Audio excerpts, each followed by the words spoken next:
আচ্ছা, এখানে আমরা দুইটা সার্কেল নিছি এবং এই সার্কেলগুলা থেকে আমরা অসংখ্য সার্কেল এখানে বানাবো। তো আমরা কিন্তু বেসিক্যালি সার্কেলটা কপি করি কিভাবে, অলটা প্রেস করে এইভাবে কপি করি এবং কন্ট্রোল ডি দিয়ে এরকম এরকম করে নিয়ে এসে লাগাই দিই। তো আমরা যদি এই কাজটা খুবই সহজে এক ক্লিকে করতে পারি তাহলে কেমন হয়? তো তার জন্য কি করতে হবে, দুটো এরকম সার্কেল নিতে হবে এবং একটাকে সিলেক্ট করে তারপর এখান থেকে ব্লেন্ড টুলটা নিতে হবে। নেওয়ার পর ব্লেন্ড টুলের যে মাঝ বরাবর যে অ্যাঙ্করটা আছে ওইটাতে ক্লিক করার পরে পরের ইলিপসের মাঝ বরাবর ক্লিক করলেই কিন্তু সুন্দরভাবে বৃত্তগুলো চলে আসবে মাত্র এক ক্লিকে।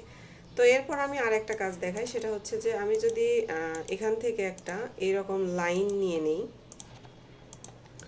এরকম একটা লাইন নিয়ে নিলাম এবং স্টকটা একটু বাড়াই দিলাম।